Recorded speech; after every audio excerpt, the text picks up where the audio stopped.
Hello my dear NEET aspirants 2024 NEET chemistry के catalyst course के episode 5 में आप सबका स्वागत है। आज इस वीडियो में मैं डिस्कस करने जा रहा हूं atomic mass and molecular mass से रिलेटेड कुछ इंपॉर्टेंट न्यूमेरिकल प्रॉब्लम्स को। इस कोर्स के बाकी वीडियोस को देखने के लिए इस लेक्चर सीरीज के पहले वीडियोस का लिंक्स मैं डिस्क्रिप्शन बॉक्स में दे दिया हूं। पिछले जो वीडियोस है some basic concepts of chemistry इस टॉपिक से रिलेटेड, उसको आप देख सकते हैं। तो चलिए देखते हैं सबसे पहले इस टॉपिक में क्या क्या इंपॉर्टेंट कॉन्सेप्ट्स है। तो जैसे कि देखिए, जब हम लोग एटॉमिक मास के बारे में बात करते हैं तो एटॉमिक मास बेसिकली यहाँ पर दो तरह के हम लोग डिस्कस करेंगे। एक है relative atomic mass and another is average atomic mass. Next हम लोग डिस्कस करेंगे मॉलिक्यूलर मास। मॉलिक्यूलर मास में नीट एग्जाम में एवरेज मॉलिक्यूलर मास से रिलेटेड क्वेश्चन पूछा जा सकता है, या तो मिनिमम मॉलिक्यूलर मास से रिलेटेड कॉन्सेप्ट को भी पूछा जा सकता है। ये दो कॉन्सेप्ट्स को भी हम लोग बहुत अच्छी तरह समझेंगे। सबसे पहले हम लोग समझेंगे what is the concept of relative atomic मास। देखिए, जब भी हम लोग रिलेटिव एटॉमिक मास के बारे में बात करते हैं तो ये जो रिलेटिव एटॉमिक मास है ये बेसिकली किसी के रेफरेंस में हम लोग जब कोई एलिमेंट का, एक एटम का मास को डिटरमाइन करते हैं तब ये टर्म को यूज किया जाता है। तो देखिए, सबसे पहले हम लोग हाइड्रोजन के रेफरेंस में कोई भी एलिमेंट का, एक एटम का मास को निकालते थे, लेकिन उसके बाद स्केल को चेंज किया गया। लेटेस्ट जो स्केल है यहाँ पर हम लोग क्या करते हैं, कार्बन के जो C12 आइसोटोप है उसके 1/12 पार्ट्स के कंपैरिजन में कोई भी एलिमेंट का कोई एटम कितने टाइम्स हेवियर है उसी को हम लोग कहते हैं उस एलिमेंट का, उस एटम का एटॉमिक मास। यानी कि रिलेटिव एटॉमिक मास का जो कॉन्सेप्ट है दैट इज इक्वल टू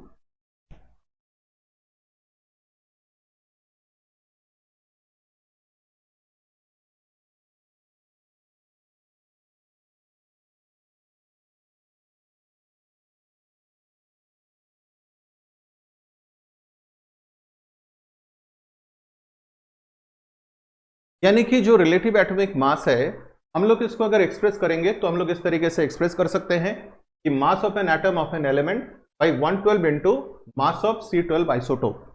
देखिए, ये जो पार्ट है, दिस पार्ट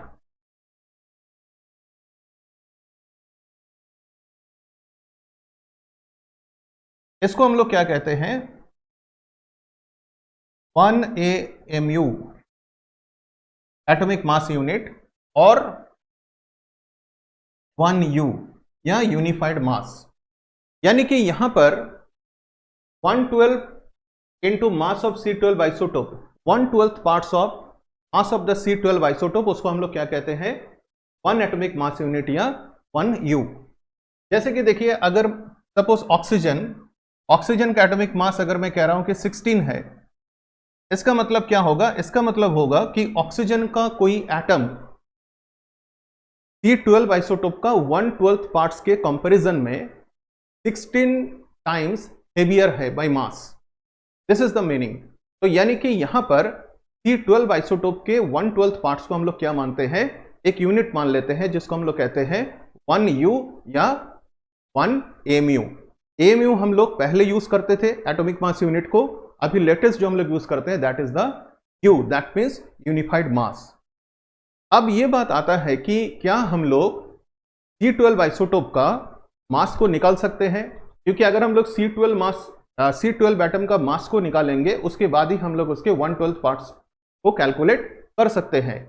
तो इसका आंसर है बिल्कुल हम लोग निकाल सकते हैं। मास स्पेक्ट्रोस्कोपी में, यानी कि मास स्पेक्ट्रोमीटर जो इंस्ट्रूमेंट है उसमें हम लोग C12 आइसोटोप का मास को निकाल सकते हैं, और अगर उसके 1/12 पार्ट्स को हम लोग लेंगे तो ग्राम में जो मास आता है दैट इज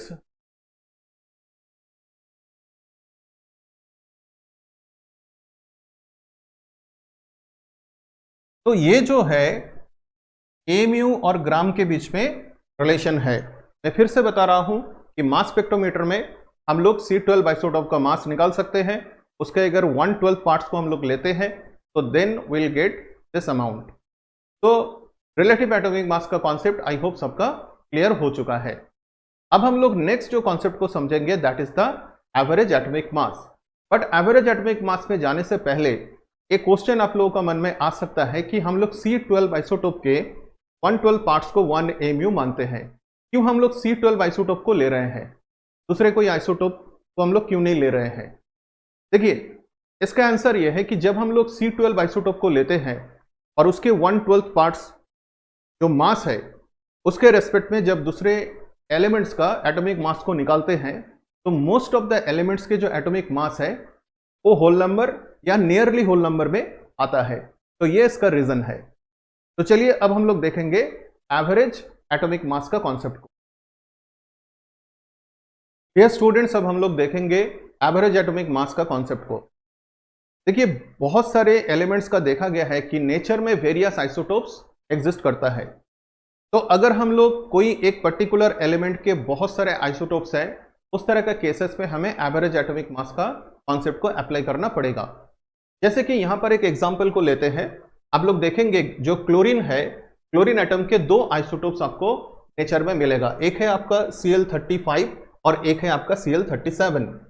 अगर आप आइसोटोपिक मास देखेंगे, जैसे Cl35 का क्या होगा, 35 है, और Cl37 का है 37 आइसोटोपिक मास। उसी हिसाब से ये सारे आइसोटोप्स का हम आइसोटोप को हम लोग आइडेंटिफाई भी करते हैं। तो नाउ अगर नेचुरल एबंडेंस ये अगर देखा गया, नेचुरल एबंडेंस यानी कि अगर रैंडमली 100 सेल एटम्स को हम लोग पिक करेंगे तो नेचर में 75 जो होता है, यानी कि 75% जो है दैट इज Cl35, और देखा गया है कि जो 25% जो है दैट विल बी Cl37। अब यहां पर क्या है कि दो डिफरेंट आइसोटोप्स आ चुका है।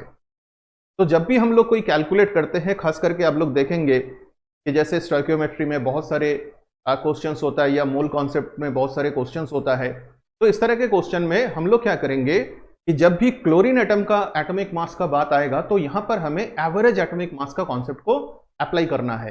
तो क्या है एवरेज एटॉमिक मास, इसी एग्जांपल को लेके हम लोग एक बार देखते हैं।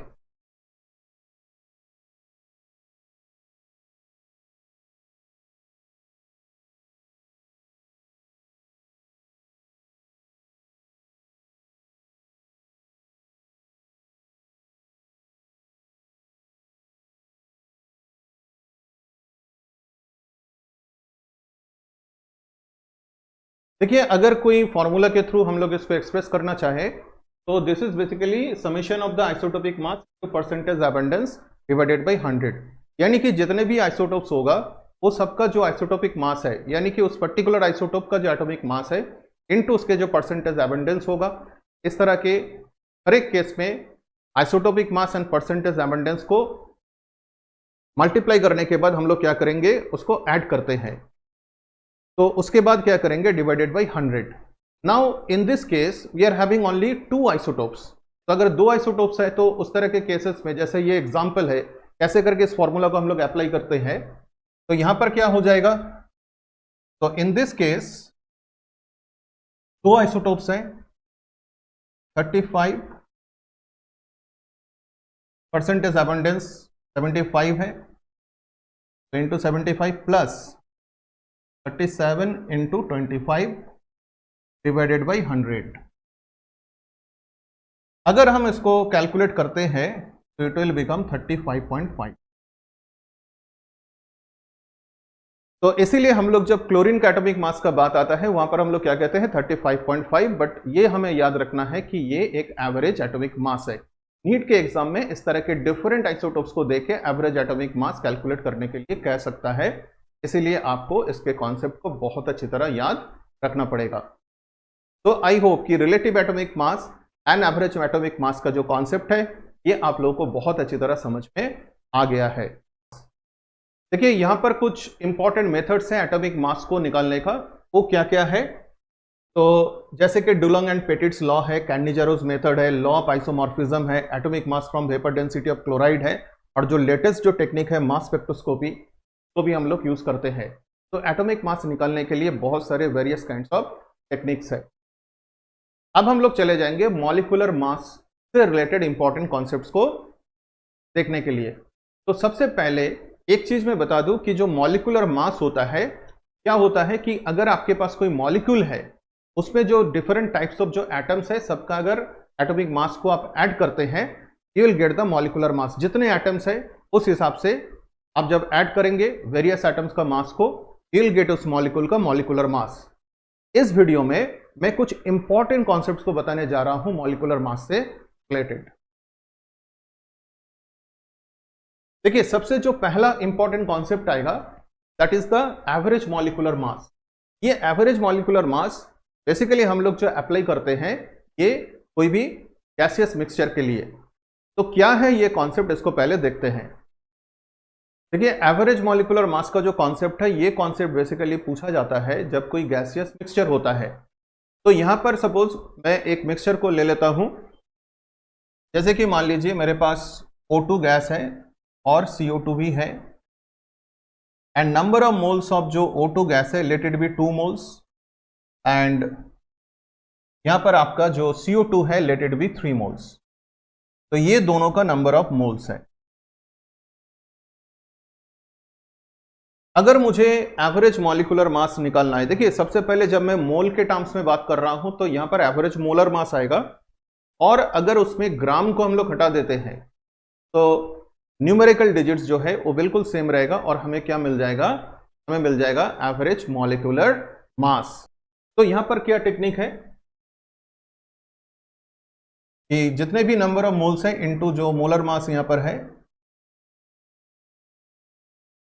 मल्टीप्लाई करने के बाद ऐड करेंगे divided by total number of moles. यानी कि देखिए, जब यहां पर आप कैलकुलेट करेंगे, मैं फिर से बता रहा हूं कि यहां पर आपका एवरेज मोलर मास आएगा, हमें खाली क्या करना है, न्यूमेरिकल डिजिट्स को लेना है। तो यहां पर आ गया 196 डिवाइडेड बाई 5। तो जब इसको कैलकुलेट करेंगे इट विल बी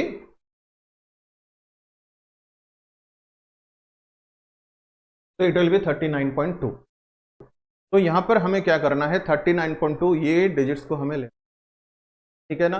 तो this is the concept of average molecular mass. मैं यहां पर ग्राम पर मोल में नहीं आंसर देना है, यूनिट में नहीं, मतलब। तो I think this concept is clear to all of you. तो नेक्स्ट हम लोग जो दूसरा इंपॉर्टेंट कॉन्सेप्ट है मॉलिक्यूलर मास से रिलेटेड, उसमें हम लोग चले जाएंगे। देखिए, नेक्स्ट जो इंपॉर्टेंट कॉन्सेप्ट है जिसके ऊपर नीट में बहुत इंपॉर्टेंट क्वेश्चन पूछा जा सकता है that is the minimum molecular mass. जब हम लोग मिनिमम मॉलिक्यूलर मास का बात करते हैं तो जब कोई पर्टिकुलर एलिमेंट का परसेंटेज कॉम्पोजिशन अगर गिवन है और उसके बाद अगर आपको कोई कंपाउंड में कोई एलिमेंट का परसेंटेज कॉम्पोजिशन देने के बाद उस कंपाउंड का मिनिमम मॉलिक्यूलर मास अगर पूछा जा रहा है, उस तरह के केसेस में इस कॉन्सेप्ट को आपको अप्लाई करना पड़ेगा। तो एक छोटा सा एग्जांपल यहां पर लेते हैं। जैसे कि मान लीजिए एक कंपाउंड है जिसमें सल्फर है, और सल्फर का जो परसेंटेज कॉम्पोजिशन है बाय मास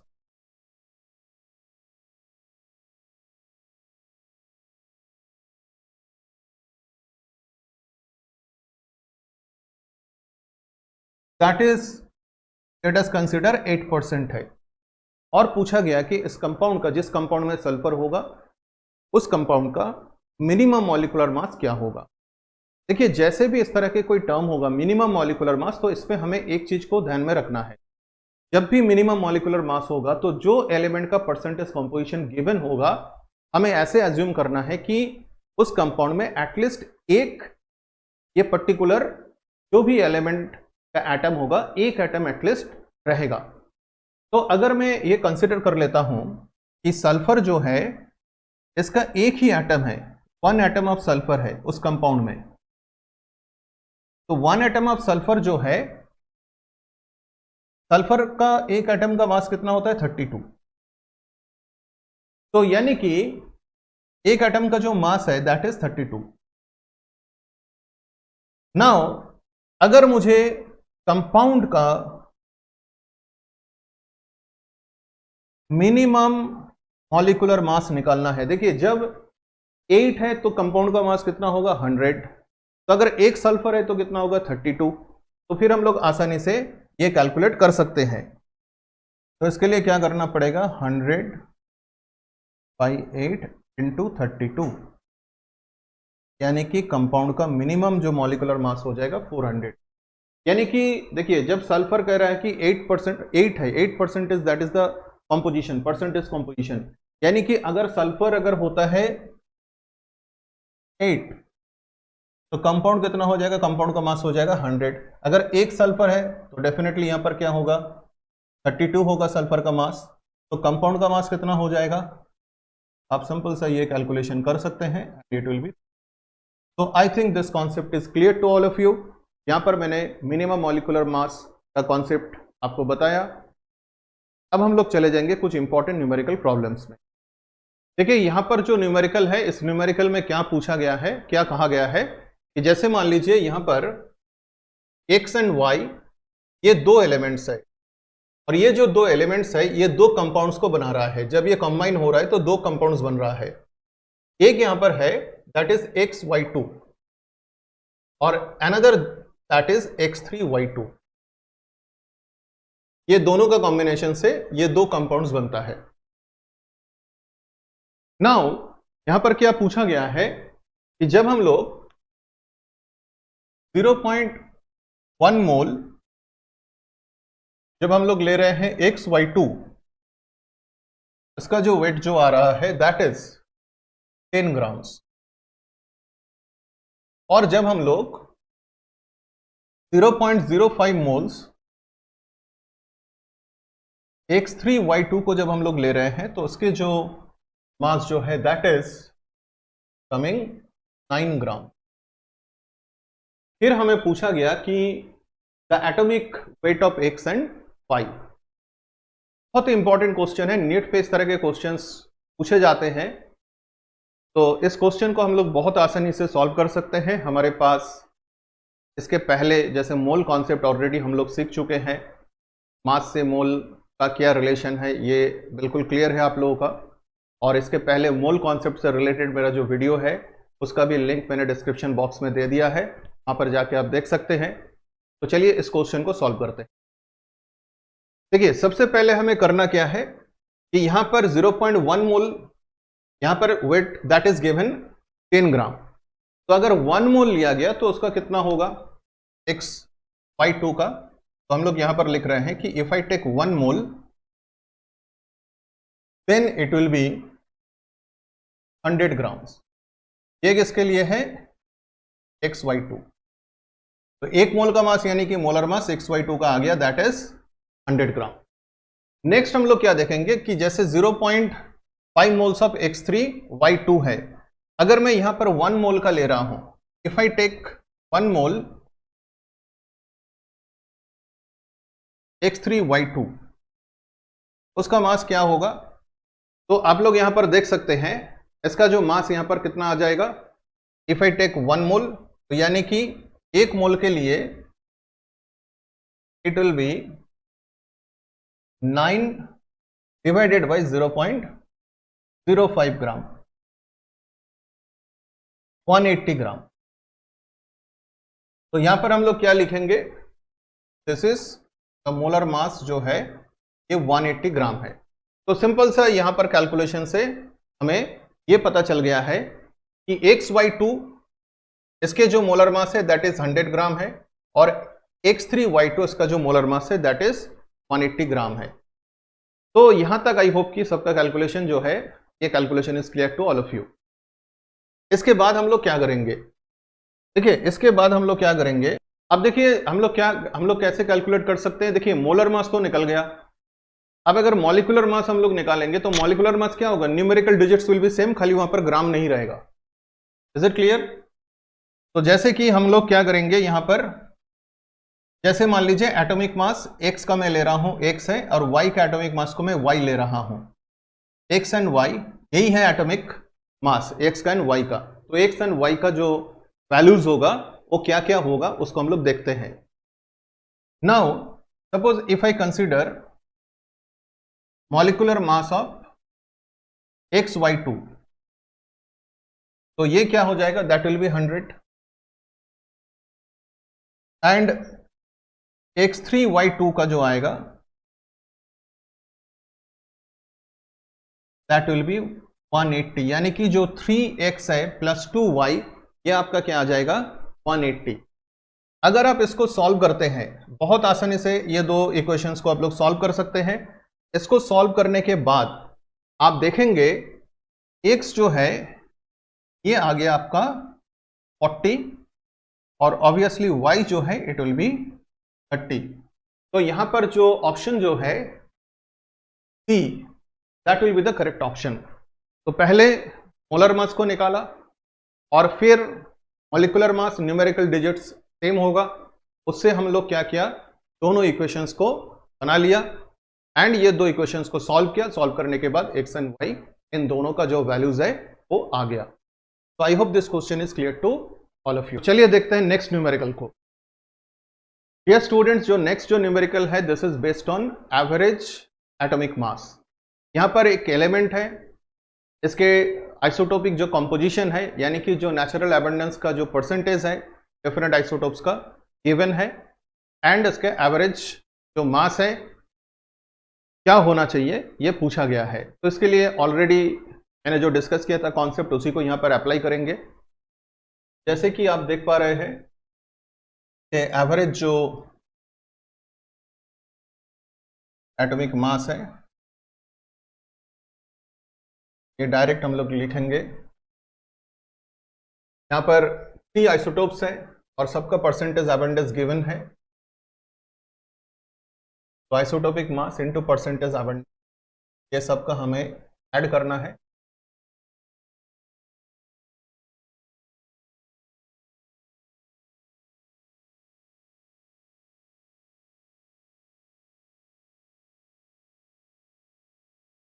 और फिर हमें क्या करना है, डिवाइडेड बाई 100।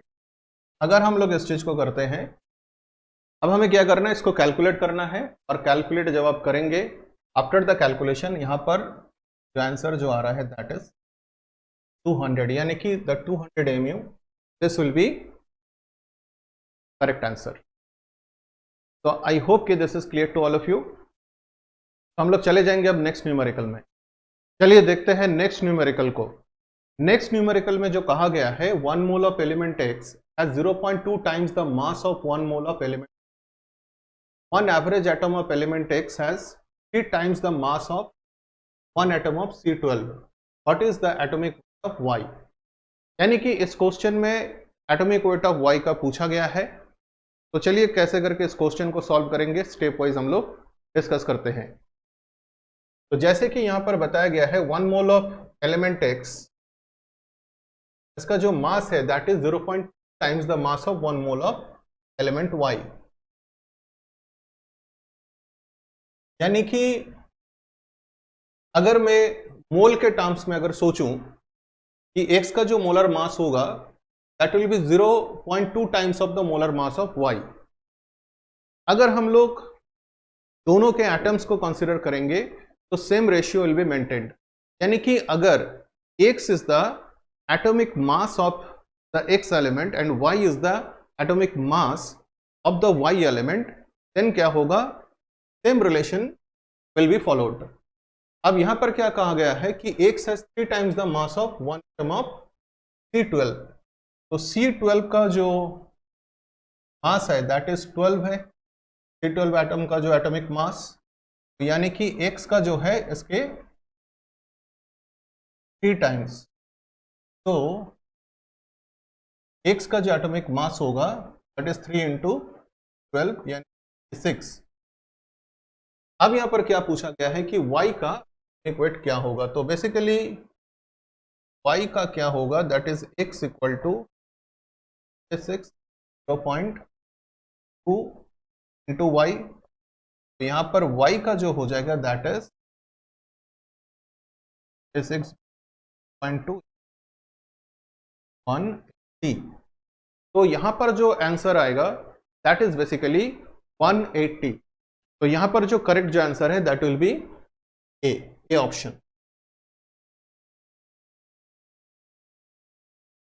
तो I hope this question is clear to all of you.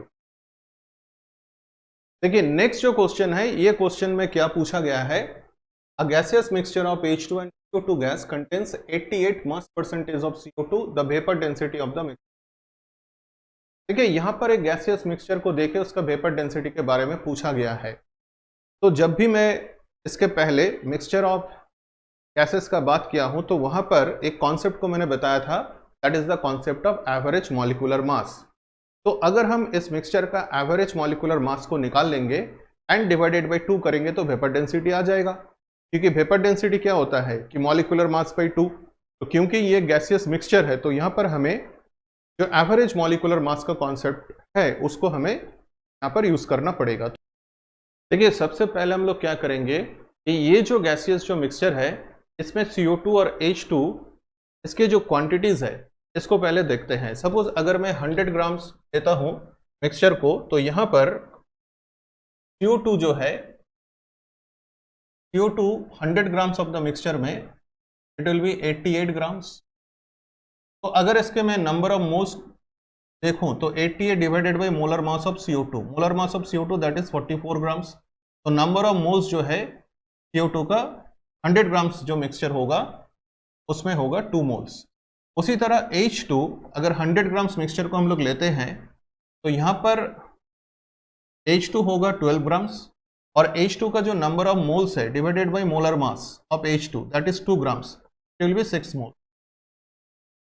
Now अगर हम लोग यहाँ पर एवरेज मोलर मास को कंसीडर करेंगे तो it will be 100 divided by total number of moles. तो टोटल नंबर ऑफ मोल्स यहाँ पर जो आ रहा है 8, तो ये आपका इतने ग्राम्स पर मोल आ जाएगा, ये एवरेज मोलर मास। और अगर एवरेज मॉलिक्यूलर मास हमें चाहिए तो खाली ये डिजिट को हमें लेना है। इसके पहले molar mass and molecular mass में क्या डिफरेंस है ये पहले मैं ऑलरेडी बता चुका डिफरेंट वीडियो में। तो यहाँ पर खाली न्यूमेरिकल डिजिट्स को हमें लेना है, क्योंकि जो मॉलिक्यूलर मास होता है उसका जो यूनिट जो होगा AMU या U में आएगा, तो only I will take this numerical digit. अब देखिए जो मिक्सचर का एवरेज जो मॉलिक्यूलर मास है, एवरेज जो मॉलिक्यूलर मास है दैट विल बी 100/8। तो वेपर डेंसिटी जो हो जाएगा, vapour density of the mixture that will be divided by 2, यानी कि 100/16 that is equal to that will be 6.25। यहाँ पर 0.25 that will be the answer. तो इन दिस क्वेश्चन हम लोगों ने देखा कैसे करके जो एवरेज मॉलिक्यूलर मास का कॉन्सेप्ट यहाँ पर अप्लाई हो रहा है। ऐसे क्वेश्चंस भी आप लोगों को पूछा जा सकता है। आई होप कि आज के क्लास में जो भी न्यूमेरिकल्स मैंने डिस्कस किया सारे कॉन्सेप्ट्स आप लोगों को समझ में आ गया। इस तरह के जो क्वेश्चंस है नीट एग्जाम में पूछा जा सकता है, तो बी वेरी केयरफुल। और पहले जो वीडियोस है ऑलरेडी मैं बता चुका कि उसके लिंक्स मैंने डिस्क्रिप्शन बॉक्स में दे दिया है, तो आप लोग अगर चाहे तो सारे वीडियोस को देख सकते हैं। Thank you very much.